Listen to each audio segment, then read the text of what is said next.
So we were applying Ampere's circuital law to this parallel plate capacitor. There was a point P outside this capacitor. We created this closed loop and current was passing through this, and inside the capacitor there was no current. That's why this was charging. This side was positive, this side was negative, and we are applying Ampere's circuital law. The radius of this loop is small r, and with this small r we are applying Ampere's circuital law. So there is a parallel plate capacitor and current IT is flowing through this capacitor. So IT means time varying current. Let us find the magnetic field at point P. So we have chosen a point P where we have to find magnetic field in a region outside the parallel plate capacitor. So this P was outside the capacitor.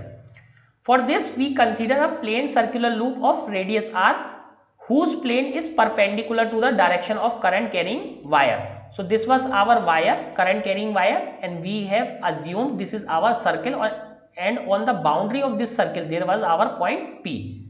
So this circle is perpendicular to this current carrying wire and which is centered symmetrically with respect to wire. So they have said that centered symmetrically means the center of this circle lies on the wire itself. The center of this circle lies on the wire itself. From the symmetry, the magnetic field is directed along the circumference of the circular loop and is the same in magnitude at all points on the loop. So we have already learned that if there is a current carrying wire, so magnetic field is in this direction, circular direction, radial magnetic field. So this radial magnetic field have a structure, concentric circle like structure, and this will be equal at each and every point of this circle.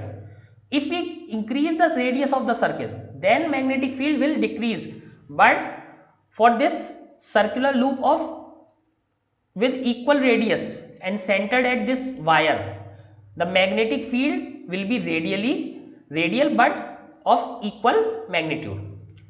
So since this is a symmetric, so what we have from the symmetry, the magnetic field is directed along the circumference. So this is directed along the circumference. So this is the direction of the magnetic field, directed along the circumference, and is same in the magnitude, and the magnitude is same at all points on the loop. So whether we are here, we are here, we are here, so at all points the magnitude of the magnetic field will remain same, only the direction will change. Direction will be along the circumference. That if B is magnitude of the field. So what we have assumed, let us assume B is the magnitude of the magnetic field. So let us apply this Ampere's circuital law. So B dot dl. So B dot dl means B is the magnetic field and this 2 pi r. So this is our circumference. This is our circumference of the loop. So if we apply this B dot dl, so dl is complete circle is 2 pi r, because we have assumed that radius is r. So B into 2 pi r is equal to mu naught I t. So this is our Ampere's circuital law. This is our Ampere's circuital law. B is equal to 2 pi r is equal to B into 2 pi r is equal to mu naught into I. Now why I have left this dot product? Because dot product is cos theta. So suppose at this point, this is our direction of L, and in the same direction B is also pointing. So at each and every point B is pointing in same direction. That means cos theta is equal to 1. Cos is 0. Angle between magnetic field and length element are the same. Hence we have taken cos theta equal to 1. So B 2 pi r is equal to mu naught I, and I is time varying current. So this is the first case. So this is true.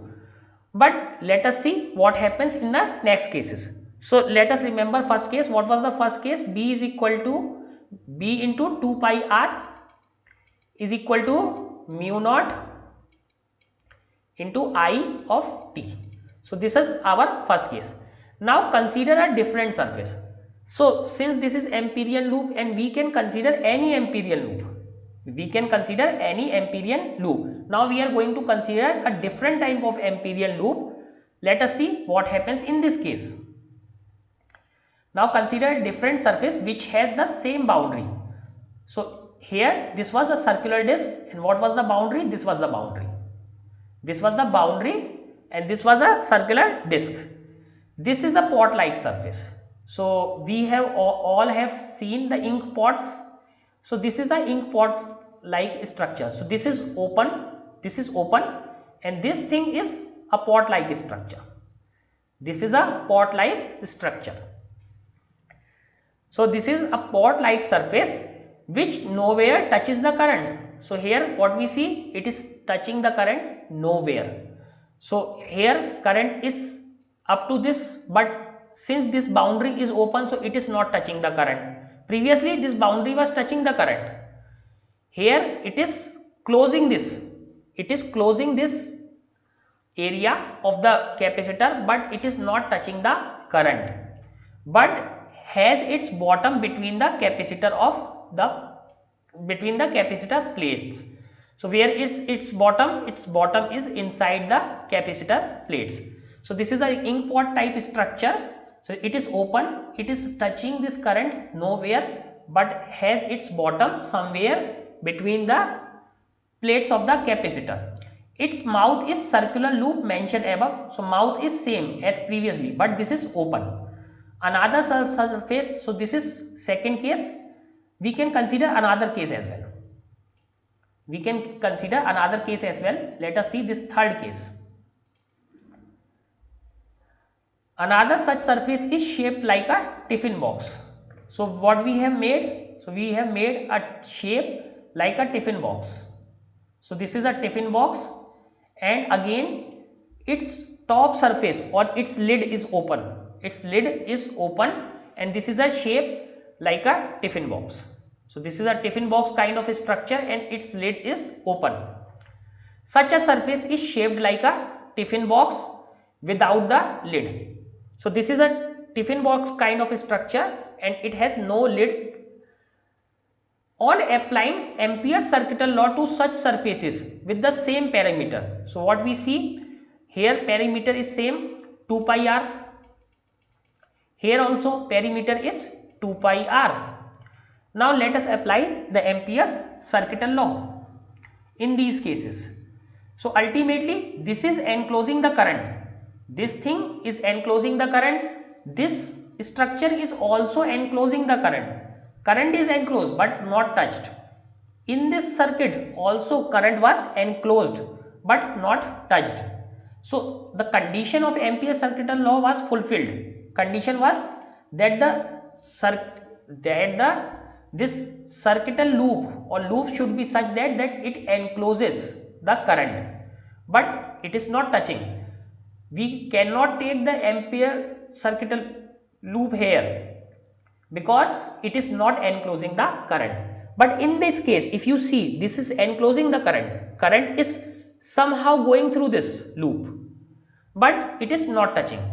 So there is a problem. What is that problem? On applying the Ampere's circuital law to surfaces with same parameter, we find that the left hand side of the equation 8.1 has not changed.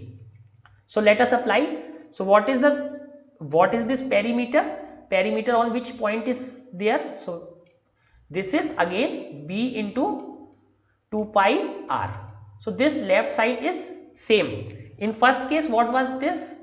B into 2 pi r. This was equal to mu naught into it.